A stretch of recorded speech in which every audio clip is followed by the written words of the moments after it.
Sunlight was streaming through the lace-curtained window in Ray Wilson's tiny bedroom of his modest mobile home, but the soft rays of the sun were a direct contrast to the gloominess of the inhabitant.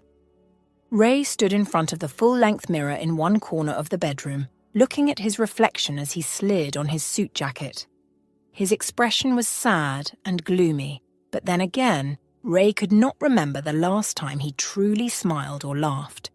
There hadn't been anything worth a smile in his life for the past 10 years.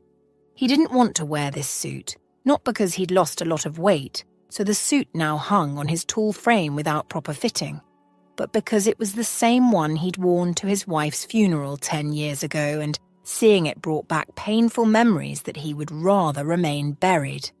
But he was preparing to leave the house for another day of job hunting, and he needed to dress nicely.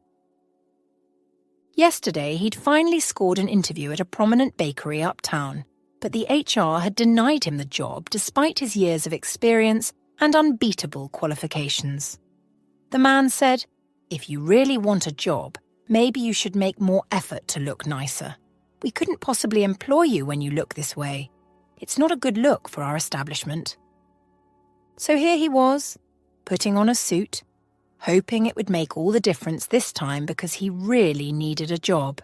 It had been 1 month without a job, and things were beginning to get tougher. If this joblessness persisted for another month, hunger would set in, and life would go one notch lower. He was desperate at this point. You might wonder why Ray's life was spiraling so fast that he was going job hunting at 65 years old. Well, Ray Wilson was once a happy man. He was never wealthy, but he was comfortable enough, doing his passion with the most beautiful wife by his side. They didn't have kids, but they lived a life of contentment. As for Ray, for 45 years he worked in Sonny's Bakery as the chief baker. He was the best, and understandably so because baking was the only thing Ray knew how to do. He didn't have an opportunity to go to college, so he sought employment at Sonny's Bakery when he was 20. He got employed, and he was dedicated to the bakery. He married Sally that same year, and they started trying for kids. That didn't work out, but every other aspect of their lives did, so they were content. Things were going great until 13 years ago when Sally developed a rare form of cancer.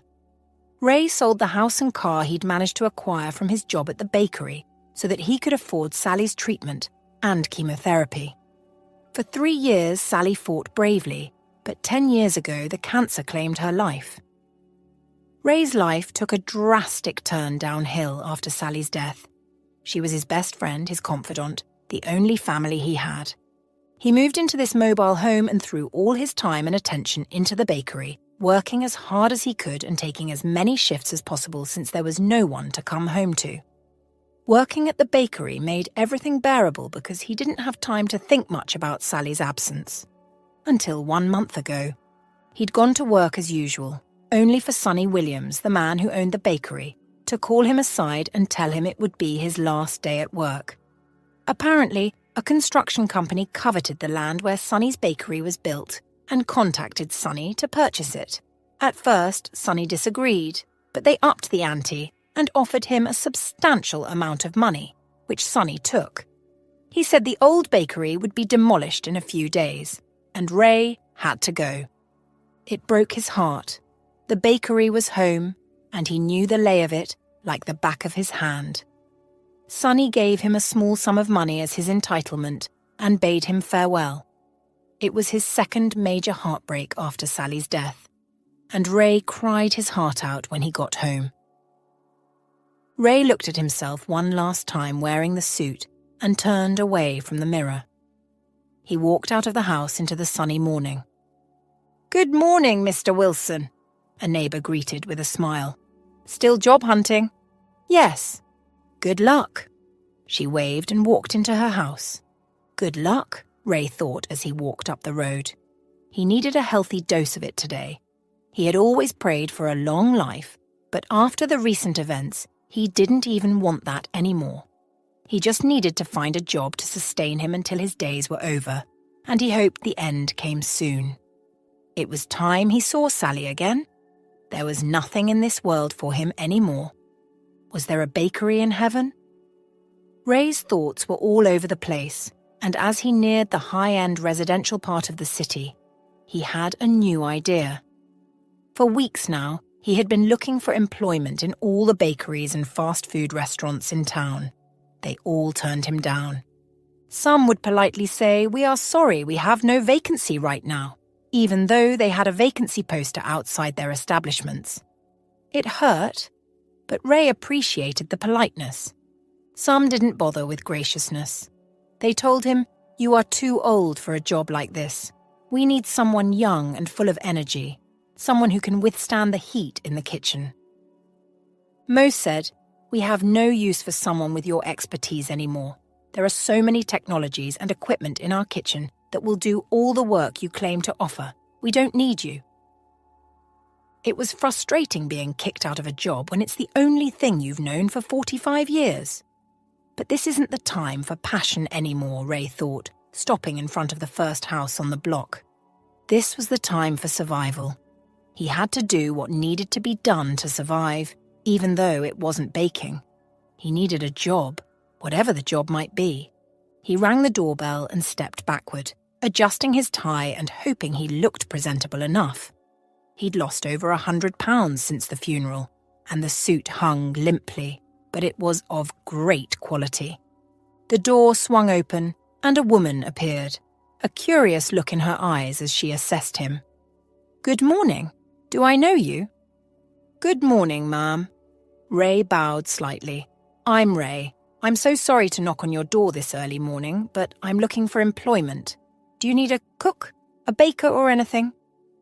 The woman eyed him skeptically for a second. "No, I cook and bake for myself." "Thank you." "Well, that was worth a try. I clean too," Ray said. "I'm sorry," the woman smiled good-naturedly. "This is only a 3-bedroom house, and we don't even have kids yet. I do all the cleaning too. There's really nothing you can help with. I'm sorry, but you can check with my neighbour." Without waiting for a response, she closed the door softly.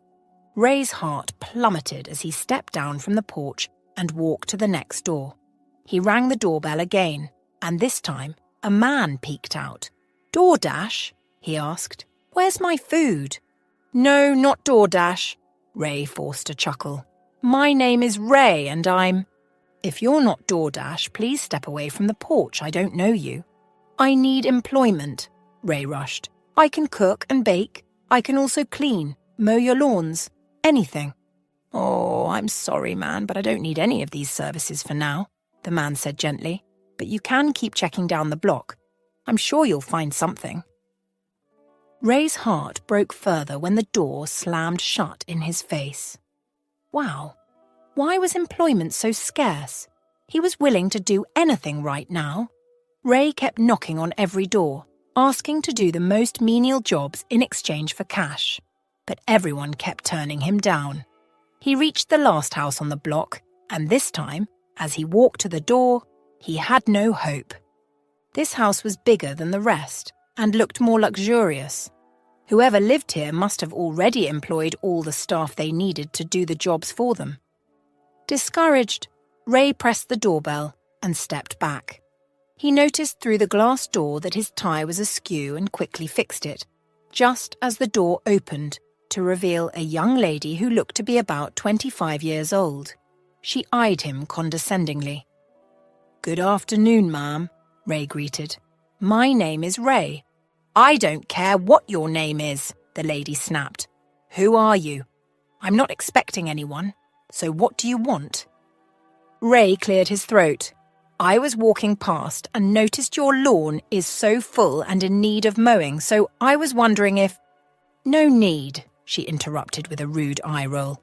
"We have a professional company that mows the lawn for us when we need to, so She waved him off and started to close the door. Desperation rose like bile in Ray's throat. "I'll do it for $5, he rushed. "Please." The lady paused and peeked out again. $5? Yes, Ray regretted it instantly, but it was too late to take it back now. He knew that if he attempted to increase it, she would slam the door shut without hesitation. The lady looked behind him at the full lawn and asked again, $5? Yes. Fine. She nodded. $5. Do you have a lawnmower? She looked him up and down, rolling her eyes again. Of course you don't. You're just walking around asking to mow lawns, hoping the house has a lawnmower. I'm sorry, Mum, blah, blah, blah. She raised her hand. Hold on. We have an old lawnmower in the garage. Ray waited on the doorstep while she fetched the lawnmower. She handed it to him. Will this work? It's old and we don't use it because a professional mowing company does the job for us. Eager to make $5, Ray turned the old thing on and nodded. It will work. Thanks, Mom. Do a good job, she said, walking into the house, or we're going to have a big problem.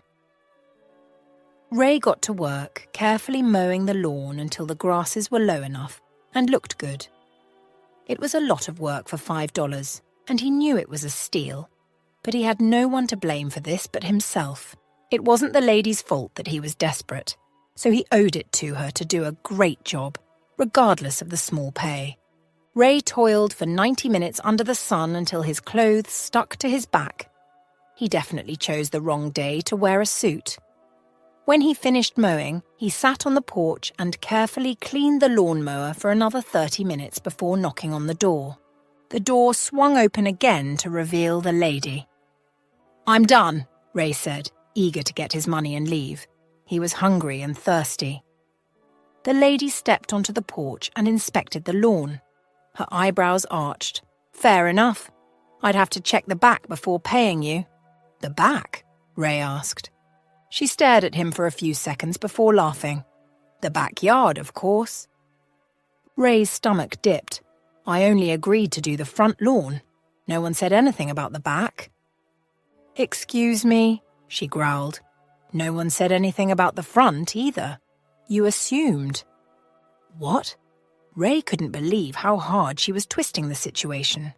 The front lawn alone was too much for $5. Imagine doing the backyard too. I'm sorry, ma'am, but I only agreed to mow the front lawn for $5. Pay me so I can leave. Pay you? She shook her head. I'm not paying you shit until you mow the backyard. When you work, do a complete job before asking for payment. So what's it going to be? Ray stared speechlessly at her, hating his life even more. This was a young girl trying to cheat him out of his labour because she could sense his desperation. What's it going to be, old man? Some of us have an actual job. I can't stand here with you all day. This isn't fair, Ray said. Well, boo-hoo. She started to walk into the house. Leave my porch before I call the police. Ray saw his $5 flash before his eyes, so he did the only thing he could to salvage the situation. I'll do it. Get to work, she said and slammed the door in his face. Silently, Ray picked up the clean lawnmower and walked to the backyard. A gasp fell from his lips when he saw that the back lawn was denser than the front.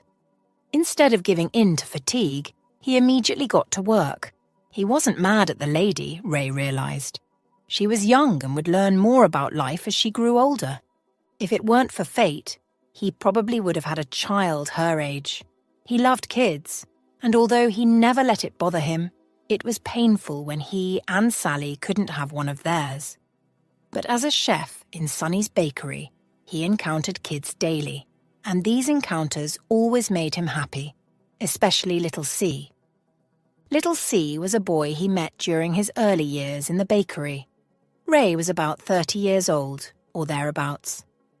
The little boy only had a mother, and their family was struggling so hard to stay afloat.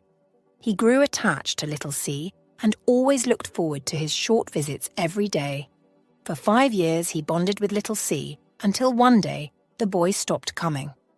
Ray visited the boy and his mum, but was told that they suddenly moved away. He never saw Little C again after that. He still thought about this little boy regularly and wondered how life was for him now. Life was unpredictable, and Ray himself went from grace to grass. he could only hope that little C, along with all the other children, was doing okay and braving the storm of life. After 2 hours of mowing the lawn, there was only a little patch of grass left, but Ray felt all the liquid in his body had evaporated. If he didn't drink water now, he would die. He was already having dizzy spells and knew it was from thirst. He was hungry also, but he could stick that out until he got paid. For now, he needed to replenish the lost water in his body. He walked to the sliding door in the backyard and knocked. There was no response. Beyond the glass, he could see the large, airy kitchen to the left side of the house. He just needed a glass of water. And he was good. Ray knocked again. "Miss!" There was no response. After a few seconds of mulling his actions over, Ray thought it wouldn't hurt to go in and fetch himself a glass of water. The kitchen was right there. He didn't have to walk through the house and see everything. He would go into the kitchen, drink water, and walk back out. And that's what he did. Ray slid the door open and headed straight for the kitchen, refusing to glance at anything else. He grabbed a glass from the racks and held it under the open tap. When the glass was full, he drank, feeling his body return to normal now that he had quenched his thirst. He was about to return the glass when he heard footsteps, and the lady appeared at the kitchen doorway. Her eyes flashed with anger when she saw Ray, and a scowl appeared on her face. "What are you doing in my house?" "I needed a glass of water." Ray raised the empty glass. You needed a glass of water?" She growled. "So you thought it wise to come into my house without asking me first? You are a thief. Only thieves break into a home without permission." Ray shook his head. "No, I'm not a thief. I knocked several times, but you didn't answer. I could see the kitchen from behind the glass and thought to grab a glass of water and be out immediately. I'm sorry, but I was so thirsty and—" "Shut up," she yelled. "Enough of your excuses. What do I care if you're thirsty? You came here to work. Was I wrong to let you mow the lawn? If I didn't come downstairs, you would have stolen something." "I don't appreciate you calling me names, ma'am." Ray tried to stay calm, but he had never stolen anything and didn't appreciate being labelled a thief. "I didn't try to steal anything from you. I only came here to do my job." She gasped like Ray attacked her. "You're yelling at me. You are yelling. Ma'am?" This was already blowing up into an altercation, and Ray didn't want any problems. "Please, I don't want any issues," he said. "I'd leave now." "I want you to leave my property," she said, following Ray out the sliding door and into the backyard. "I only have a few more minutes and I'll be down mowing," Ray said. "No, I don't care. I want you to leave," she said. "You are a shameless thief, and I don't feel safe around you. Get the hell out." It suddenly dawned on Ray what the lady was trying to do. "Okay," he said. "I'd leave. Please pay me, so I'll go." "Pay you?" She scowled at him for a fleeting moment before whipping out her phone. "I'm calling the police." Ray knew he had been cornered, and if she called the police, it wasn't a good look. It seemed like she was the only one in the apartment, and he did go in without her permission. None of this would help his case. The last thing he wanted was to deal with a police case because of $5. With one last look at the lady, he turned and left the house. Hours after Ray left, a black Audi pulled into the house's garage. Inside the car was Craig, the owner of the house. He was a successful tech businessman who has doubled his income in the past 10 years and was now a 34-year-old multimillionaire. In the passenger seat was his wife, Diana, and his mother, Amy, who was in the back seat with their 2-year-old daughter, Louisa. Craig and his family had just returned from a vacation and were excited to be home. "Ugh, it's so good to be back home," Diana laughed, looking out the window. "Are you saying you don't miss Italy?" Craig asked, getting out of the car. "Not even a little bit?" Diana laughed again. "I do miss Italy, but I miss my home more." Craig exited the car and got their luggage from the trunk while Diana and Amy joined him. Louisa was already fussing in Amy's arms, so they had to hurry into the house to get her fed. As they headed to the front door, Craig noticed the lawn had been perfectly mowed. They had been using Green Lawn Professional Services for the longest time, but this was their first time mowing the lawn to perfection. Craig felt like he could just roll in the grass and play. "The lawn looks good," his mother said, bouncing Louisa in her arms as she stepped onto the porch. "They did a great job this time." "That's exactly what I was thinking. We have Ashley to thank for that," Craig said, opening the door to let his family in. She probably monitored their agent well to ensure he did an amazing job. "The lawn isn't the only thing Ashley monitored," Diana said as they walked in. "The house looks clean too. I should call her later." Ashley was one of Craig's many assistants at work, and she had offered to stay in their home and maintain it while they were on vacation in Italy. At first, Craig didn't think it was a great idea, but now it seemed like everything worked out perfectly well. She had kept the house very nice while they were away. At the office the next day, Craig couldn't wait to appreciate Ashley's efficiency in caring for his home, even when he was absent. He had just finished a meeting with his staff when he brought it up in front of everyone. "Ashley, could you please stand up?" he asked from his position at the head of the conference table. Ashley rose to her feet, her gaze flitting about nervously. The conference room was quiet, as everyone silently wondered why the boss had Ashley standing when the meeting was over. "Ashley," Craig smiled, "I want to especially thank you for doing a wonderful job caring for my home while I was away." Relief flooded Ashley's face, and she smiled demurely. "Oh, it's nothing, sir." "It's something," Craig insisted.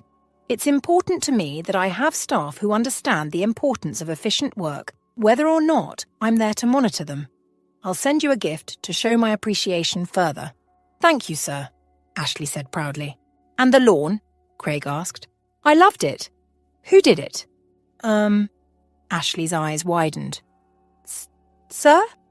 "The lawn," Craig repeated. "Was it a representative from Green Lawn?" "Oh, yes," Ashley answered, nodding vigorously. "It was." "You monitored them?" Craig asked. "Because they have never mowed the lawn so perfectly." "Yes, I did," Ashley chuckled. "I kept a close eye on them because I know how particular you are about the lawn since you regularly throw private parties and BBQs. Craig laughed, further impressed by Ashley's thoughtfulness. Growing up, it was only he and his mother, with no family. Now that he was older, he liked having friends around, so he regularly threw weekend parties, which he did on his lawn. This was why having the lawn mowed perfectly was always important to him. He should definitely send Ashley a gift. She had officially become his favourite staff. "Hello, Mr. Jensen." Craig slid out from beneath the car he was working on and looked at the sidewalk to see his neighbour, John Finland, returning from a jog. "You always find the best vintage cars," John said, walking towards the vehicle, his eyes shining with admiration. "It's not really a find," Craig laughed. "Anyone can buy them." "Anyone with money can buy them," John corrected, and the two men burst into laughter. "These things are always more expensive than a normal car." "You're right," Craig nodded, running a hand across the glossy side of the vehicle. "This costs more than my Audi, and it can't even fit my entire family." "As with all vintage cars," John agreed. "I'm tempted to pool some money to buy something like this, but my wife would make me sleep in the garage for a year if I dare to." "Who told you I didn't sleep in the garage when I got this?" Craig wiggled his brows and John laughed. "But when I bought the second one, Diana just gave up on me and let me have my hobby." "I should leave before you convince me," John groaned, turning to leave. "Oh, before I go," he looked back at Craig. "Would you mind sharing the contact of the man who mowed your lawn?" he asked. "I've meant to ask any time I jog past, but I didn't want to come to your door." "Oh, you can search them up online," Craig answered. "They're called Green Lawn Services. They have a number somewhere on their website." I know about Green Lawn and have used them twice, John frowned. They're adequate, but not quite as neat as this. John nodded at the crisp lawn. I'd like the particular old man who did this job. Craig scrunched his face in confusion. I always use Green Lawn, he maintained, and they always send over about 3 young guys to cover my front and back lawn. I don't know about an old man. It was definitely an old man, John said. I saw him when I came out to grab something from my car, and he was the only one who mowed the entire lawn. I saw him do it. One old man? Craig asked. Mowed my entire lawn? Yep. Was he wearing a branded Green Lawn shirt? He wasn't from Green Lawn, I'm sure, John said. He was wearing a black suit. This time, Craig laughed. An old man wore a suit to mow my lawn? Yes, John stressed. How come you don't know about it? It's your lawn. He was on your property. John frowned and checked his smartwatch. I've got to go, he said, and jogged to his house, leaving Craig in absolute confusion. Craig walked toward the backyard to clean up the oil smudges on his body before entering the house and saw Diana tending to her garden. She took one look at him and frowned. What's wrong, babe? Craig turned on the tap and started to wash his arm. John stopped by on his way back from a run, he said, and he asked for the contact of the person that mowed our lawn. Diana laughed, watering her flowers. Everyone likes our lawn. When Ari stopped by yesterday, she commented on it. Yeah, but he said an old man did it, Craig said to her, wearing a suit. What? Diana stopped watering. Green Lawn sends old men now? Craig laughed. Wearing a suit for that matter. How do you mow wearing a suit? Before she could respond, Louisa's cry broke through the sliding door. Uh-oh. Diana brushed her muddy hands on her apron. I better go see what she wants, she said and rushed into the house. Coming behind you. Craig followed. Craig forgot all about the old man and the lawn until 3 days later when he ran into John again as he drove in from work. Any luck finding the old man? John asked hopefully, and this time Craig couldn't get it off his mind. Nah, but I'll let you know as soon as I do, he told John. Inside the house, he went straight to the security room to check the surveillance cameras. It wasn't like he was really worried, but he was curious about the old man who had mowed his lawn. If anyone had been on his property, like John said, he had to know. He didn't know the exact day the lawn was mowed, so he kept rewinding the tape until he stumbled upon a clip of Ashley talking rudely to a sweaty, tired-looking older man on the porch. Frowning, he kept rewinding the tape until it took him to the beginning, where the older man knocked on the door. Ashley opened the door and eyed this man condescendingly. Good afternoon, ma'am. My name is Ray. I don't care what your name is, Ashley growled rudely at the old man. Who are you? I'm not expecting anyone, so what do you want? Craig reared back, shocked at Ashley's blatant disrespect. Ashley was always respectful and polite to him and his wife. He never knew she was capable of such vitriol to a stranger, especially a harmless older man. The more of the interaction he watched, the greater his shock. Do a good job, or we're going to have a big problem, Ashley said, slamming the door in the man's face. Craig gasped. Did she just agree to pay the man $5 to mow the entire lawn? His heart broke as he watched the old man toil under the sun, working diligently despite knowing he had just been cheated. Craig watched the video, several things running through his mind, none of which was good. He was very disappointed in Ashley. First, paying the old man $5 for the lawn was a wickedly selfish thing to do. Before Craig left for Italy, he gave Ashley a huge sum of money to care for the house should she need anything. She also had access to one of his cards in case any bills required to be paid. Yet, she couldn't pay the man enough for his hard work. He couldn't believe that Ashley could be so callous. As he watched, the older man finished mowing and sat on the porch to clean the lawnmower. Craig's heart softened. He loved people who did their jobs adequately, and this man did more than he was required, especially for $5. Craig watched him clean the blades and dry the lawnmower before knocking on the door. He was about to take off the video when he noticed that instead of paying the man, Ashley inspected the lawn and turned her nose down at him. "Fair enough. I'd have to check the back before paying you." "What?" Craig's eyes widened. She expected the man to mow the back lawn, too, with $5. Unbelievable. All this time, the man had his back turned to the camera so Craig could not fully see his face, but he could only imagine the shock and sadness he was feeling. It had been weeks since the incident, and Craig's heart was broken just watching it happen. "I'll do it," the old man agreed to mow the back lawn, and Craig groaned at the pain in the man's voice. The surveillance camera showed nothing else as the man moved towards the backyard. Fortunately, Craig had cameras surrounding the house, so he switched to the camera surveilling the back and rewinding the clip. He stumbled upon a clip of Ashley and the man arguing in the back, but continued to rewind to the starting point when the man first walked into the backyard after talking to Ashley in front. Craig watched, impressed, as the man mowed the back lawn with the same effort and diligence as the front. By now, he'd been working for over 3 hours and looked tired and weak. Craig wished he could reach through the screen to comfort him, but there was no way. Soon the man grew tired and walked towards the back door. Craig instantly knew he needed water. He expected that Ashley should have already offered him a glass of cold water because mowing the lawn was taking work, especially when it was so sunny outside. Even when the men from Green Lawn came around, Craig or Diana always ensured they were well hydrated by offering them lots of cold water and energy drinks. And these were men who received hundreds of dollars for mowing.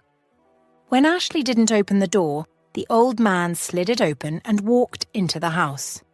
He went straight to the kitchen and poured himself a glass of water. He had just finished drinking and was about to return the glass when Ashley showed up with the nastiest expression on her face. Craig understood being upset that he took the liberty to come into the house without permission, but she had already been rude from the beginning, so her outburst was totally unjustified. She said the meanest things to the older man and called him a thief. To Craig's displeasure, Ashley ordered the man off the property without paying him his $5. Seeing the whole exchange in the footage, Craig's heart started to beat wildly in his chest. And it wasn't only because of the unfair treatment Ashley subjected the man to, but because the man looked oddly familiar. Craig zoomed on the screen even more. When he made out the old man's face, Craig was hit with memories taking him back several years, to when life was hard, and it was only him and his mother, to a life where he was little C. Suddenly it clicked, stunning him into speechlessness. The dejected face on the screen might be withered, stressed, and hopeless, but Craig would remember that face anywhere. It was Raymond Wilson, the baker.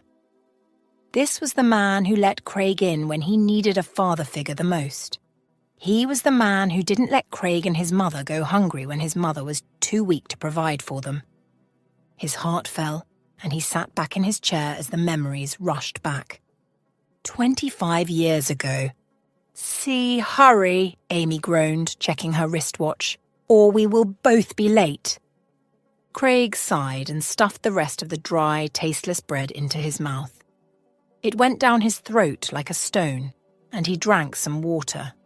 When he was done, he grabbed his bag and hurried to his mom, who led him out of the living room and into the busy streets. They lived in the shanty part of town, and every morning was busy and rushed. "Mum?" Craig asked as his mother rushed him down the pavement. His public school was only a few minutes' walk from home, and his mother would drop him off every morning before continuing to work.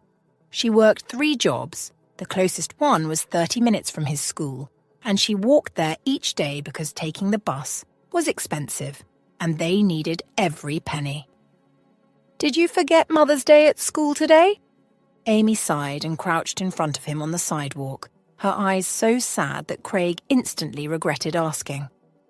"I'm sorry, but they didn't give me a break at work," she said. "I also tried exchanging shifts, but it didn't work. I'm so sorry, see?" "It's fine, Mum," Craig smiled. "It's just for a few hours anyway. I'll be in the library." Amy stared at him for a few more seconds. "Here." She took out $1 from her purse and handed it to him.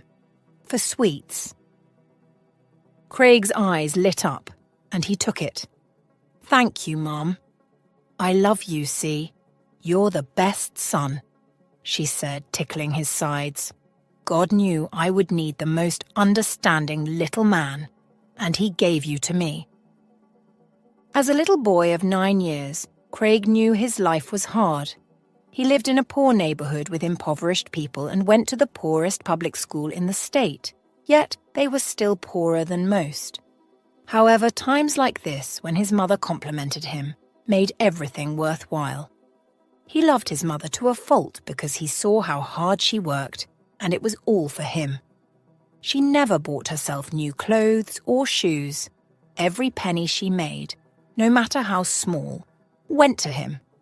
His feeding, his education. Although his friends made fun of him for his worn clothes and shabby lunches, Craig appreciated his mother and wished to make life better for her in all the little ways he could. One of the ways he did that was by not complaining, no matter how unbearable a situation was. Even when they had the most unpleasant breakfast, or when they couldn't afford hot water during winter, or when he had to go to school without money, Craig never complained. He would smile at his mother and say, "It's fine, Mum." After school, Craig would walk home with some of his friends who lived in the same neighborhood. When he got home, he would use the house phone to call his mum and inform her that he was home. She would instruct him to lock the doors and stay indoors until she finished her shift at her second job and returned home. However, after school, instead of heading straight home, Craig would stop by for a few minutes at Sonny's Bakery, where he would chat with Raymond for a few minutes before going home. Raymond was the chief baker at the bakery and the only lead male figure in Craig's life. That afternoon, when he walked into Sonny's Bakery after school, Ray's face lit up like it always did when he saw him. Sometimes Craig wondered why the man was always so happy to see him. "Little C," Ray boomed with laughter behind the counter. "I've been waiting for you. You're a little late." I stayed back in school to do some reading," Craig answered, climbing onto the stool. Beside Ray on the counter was a show glass displaying all the baked goods Ray just made. He could smell the sweet aroma wafting out of the glass, and he tried to keep his eyes off it, even though his stomach was rumbling. There were days when his mother could afford to give him enough to afford some buns, but today she had only given him $1. "You know I know when you're lying to me," Ray said, ruffling his hair. "Something is wrong. Tell me what it is." Craig sighed. "Some of the boys at school were making fun of my shoes," he said sadly. "What's wrong with your shoes?" "Look." He raised a leg high, almost toppling off the stool. One of his shoes was missing a sole. "Have you told your mom?" Ray asked. "No, we can't afford this right now." "You can't know that," Ray said softly. "You have to tell her so she can walk towards getting a new one." Craig sighed and shook his head. "It's fine." "You won't worry," Ray smiled. "Soon you'll grow up to be a big boy and buy all the shoes in the world." "What if I don't have the money?" Craig asked worriedly. "What?" Ray rolled his eyes. "You will grow up to be a wealthy man. You would be able to afford all the shoes you want in the world. It would be so much, you won't wear the same shoes twice." Craig laughed, shaking his head. "You don't know that." "I do, let's bet on it." Craig held out his pinky finger, and Ray hooked his pinky around Craig's little one. "I bet you $1,000 that you will grow up to be a wealthy man and have thousands of shoes." Craig gasped. $1,000? That's a lot of money. Let's bet $2. Ray appeared thoughtful for a moment. Then he shook his head. "No. Sorry, let's do $1,000. Bet? But what if I don't have $1,000 to pay you? Craig asked, his forehead scrunched with worry. That's why you must grow up to be wealthy, so you don't have to worry about it. Craig mulled it over. He was only 9, so he still had much time to grow up. Fine, let's bet. Okay.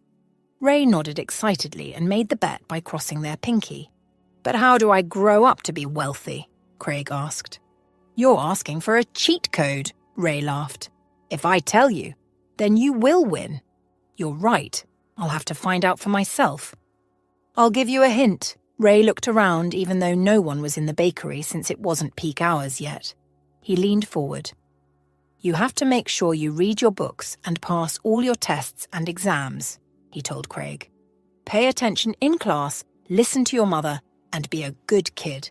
Once you do all these, you'll be wealthy. Are you sure? I'm already passing all my tests and exams, Craig said hopefully.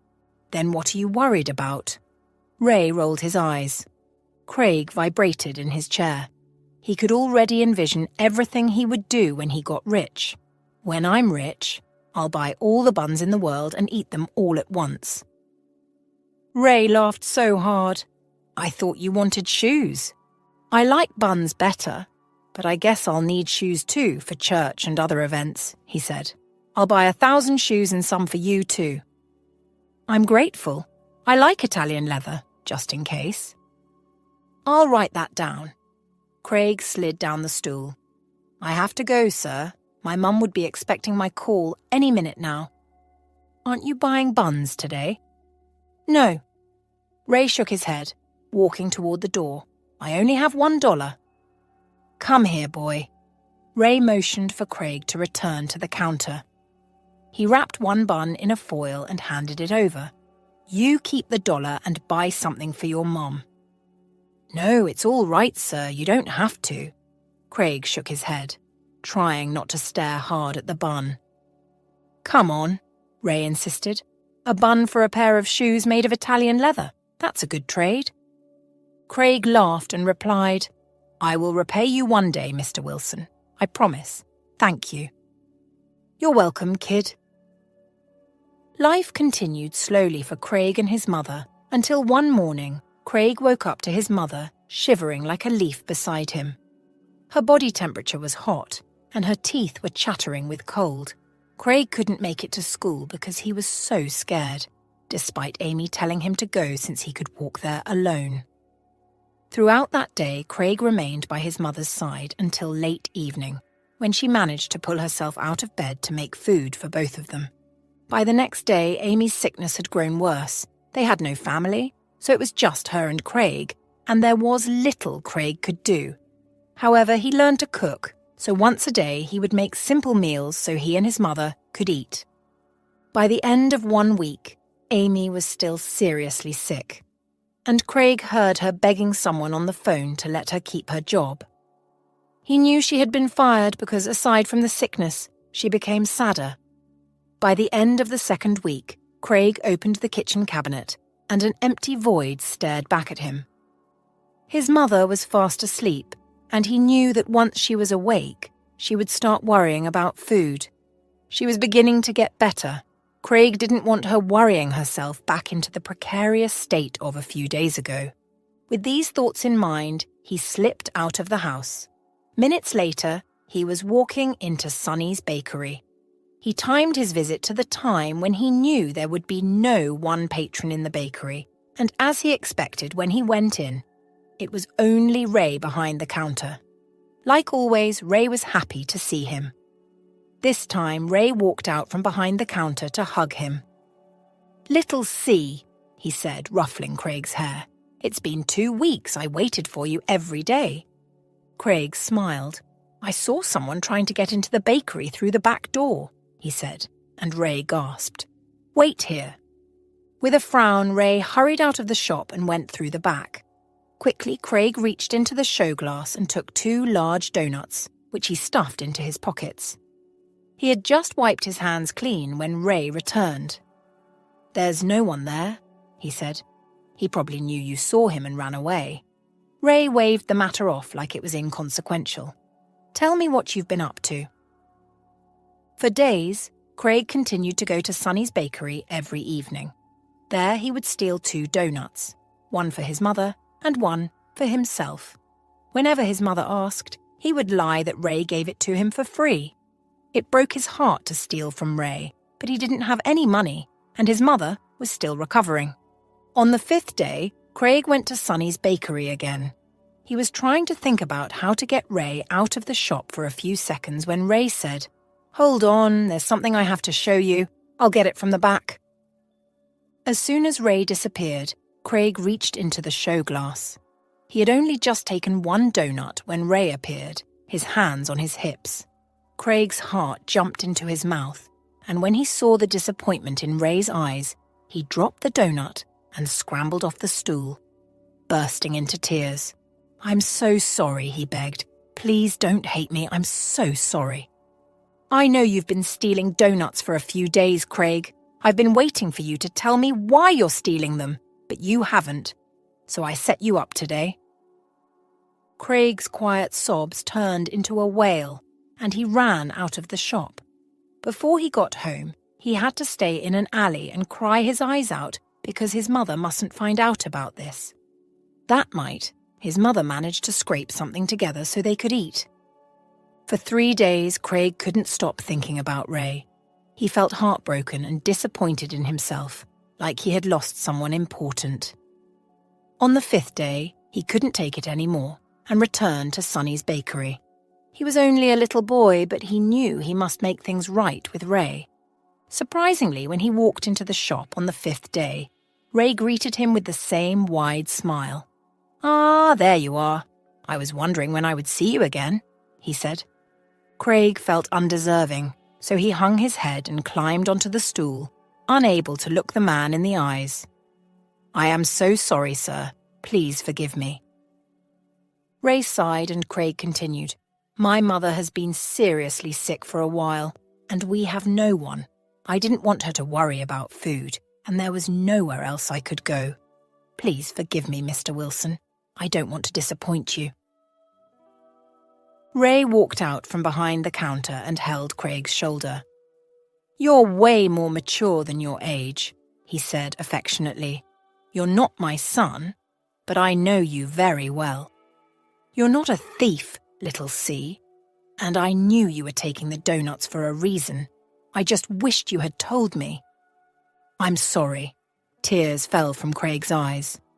"Don't cry," Raymond said, wiping his tears. "Don't worry, I've got you. Okay, you can come in here and take bread, or buns, or anything for free. I'll handle it." "Really?" "Yes. How's your mum?"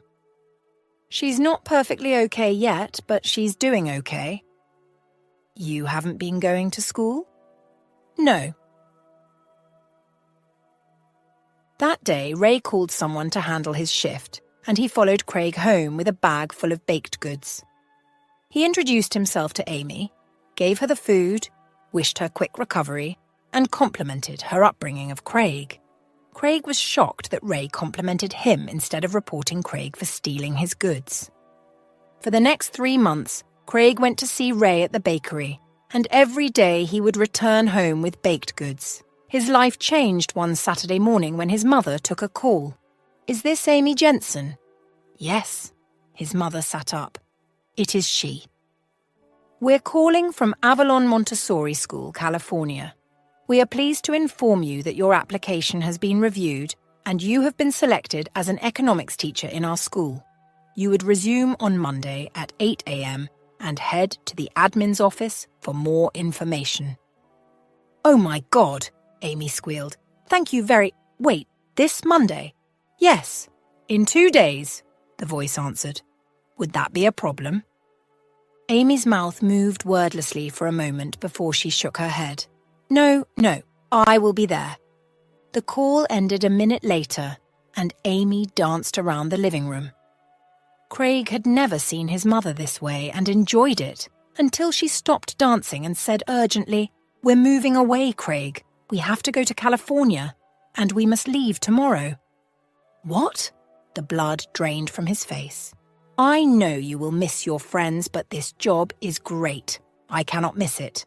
There is accommodation in the staff quarters where we can live, and it's a school, so I can guarantee that you will be able to complete your education." His mother was saying so many things trying to explain why they had to leave, but Craig was stuck on the fact that he would never see Ray again. "Mom," he cried, "what about Mr. Wilson? We can't leave tomorrow. We have to see him." The blood drained from Amy's face too, like she just remembered Ray, and together they went to the bakery. To Craig's shock and disappointment, he met someone else who said Ray wouldn't make it in until Monday. Craig and Amy didn't know his house, and the staff at the shop didn't know where he lived either. The next day, Craig and Amy left town, and it was the last time they saw Ray. In California, his mother became a teacher, and Craig started attending school again. As much as he missed Ray, he never forgot the keys to wealth that Ray gave to him. He also never forgot the man who was there for him when no one else was. "Babe?" Diana peeked into the security room, and her eyes widened when she saw Craig. "Are you crying?" She hurried towards her husband, concern etched in her voice. "What's wrong?"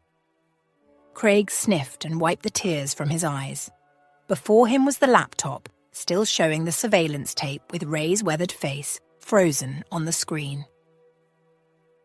Diana sat on his lap and wiped his tears softly.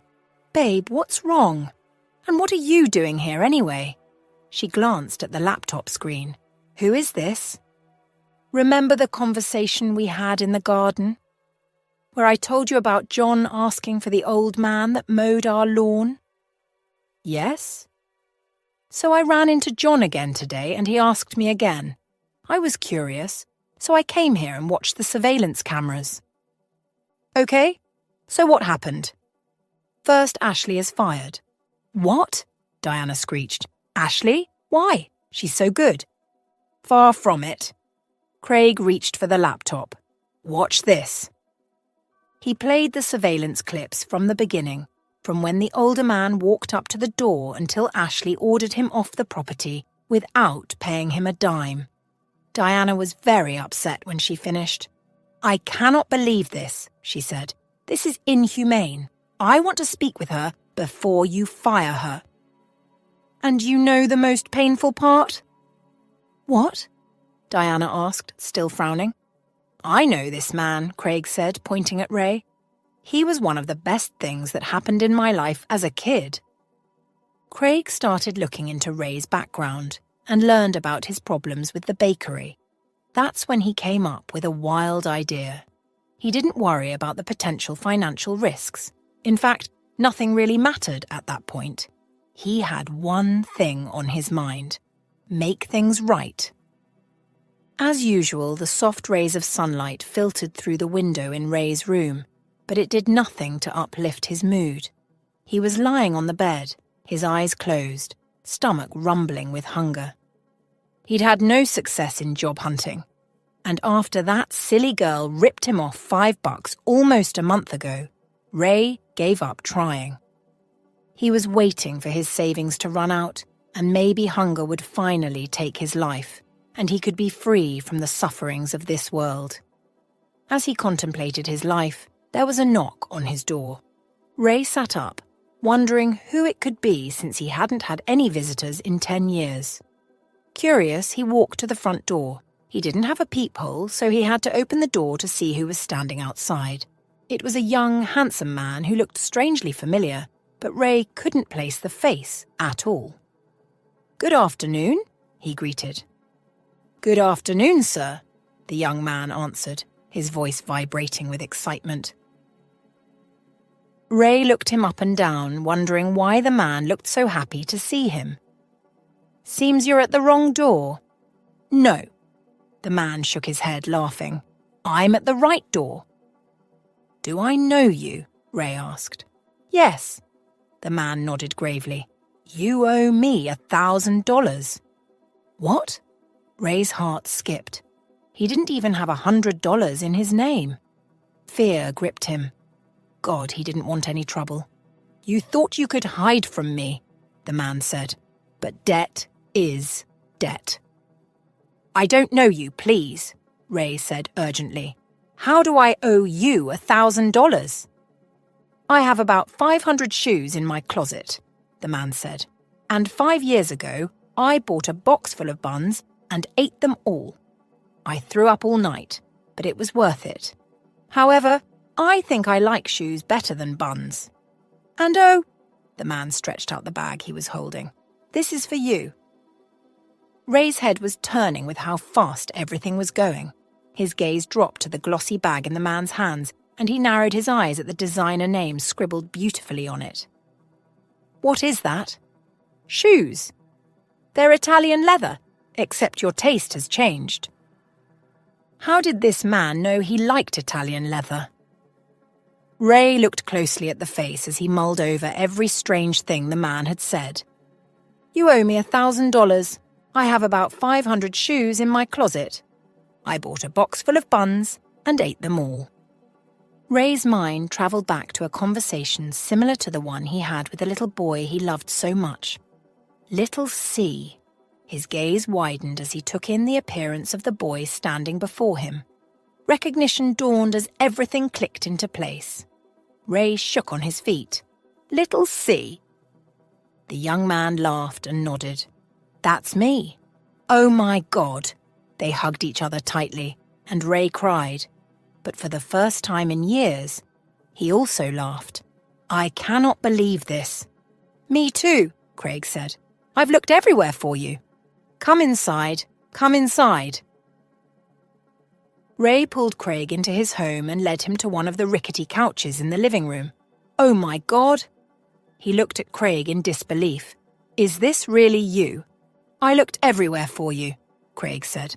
I returned to Sonny's bakery, but it's now a construction site. How did you find me? Craig sighed. I'm too embarrassed to say it, but I will because I already made things right.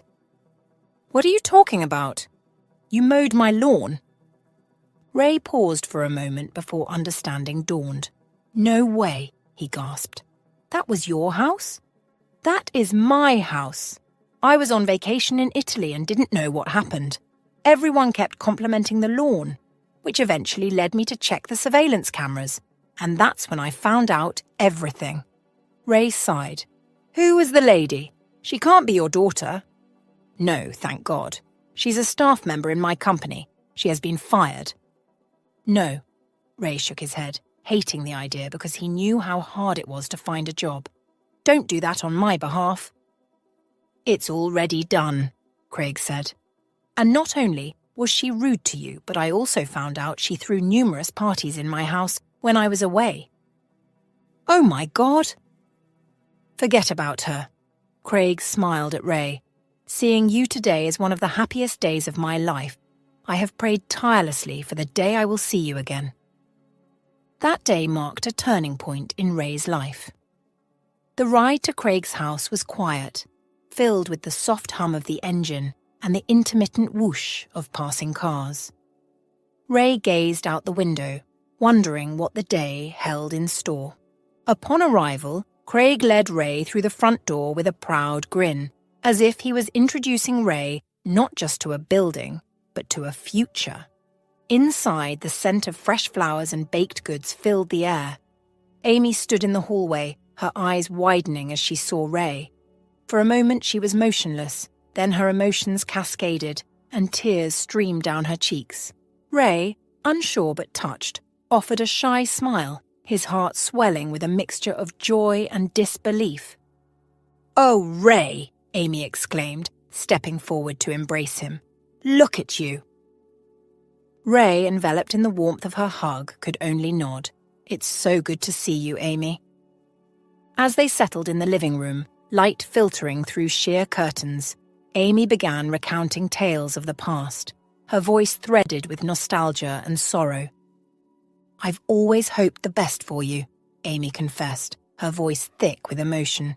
"And I know things have not been perfect, but you're still the same through it all."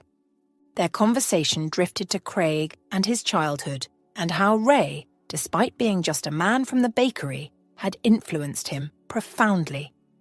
You were his compass, Amy said softly, her eyes glistening with unshed tears. You taught him values that shaped the man he is today. The day melted into evening, and they gathered around the dinner table, a feast laid out before them as the sunset painted the room gold. The clink of cutlery and murmur of shared memories filled the space with warmth and laughter. Finally, Craig stood, tapping his glass gently to draw attention. The room quieted, all eyes on him. I have something important to announce, he began, his voice steady but filled with emotion. Today, I want everyone here to know that Ray is now, and will always be, a part of this family. He's living with us, starting today. A stunned silence followed, then Ray slowly rose, his face a mixture of surprise and confusion. Craig, you don't have to do this, he stammered, his voice barely a whisper across the table. But Craig only smiled, his eyes sincere. But I do, Mr. Wilson. If it weren't for you, the values you instilled in me when I needed them most, none of this, he gestured around, would exist. Your family. Tears, smiles and cheers filled the room as Ray, overwhelmed and grateful, accepted the new chapter of his life, enveloped in the warmth of a family reunited. 6 months had passed. Ray sat behind the desk in a magnificent office, overlooking a beautiful, quiet creek. He had finally found a job as the CEO of Ray's Bakery. Yes, it was his own bakery, built for him by Craig, who had now become like a son to him and had changed his life in only half a year. Ray was wearing a maroon suit, and this time it fitted him perfectly. The black suit he wore to his wife's funeral still hung in the wardrobe in his room, the room in his house that was located in a high-end residential area in town, on the same street he had begged to be employed as a cook or cleaner only 7 months ago. Time had changed things.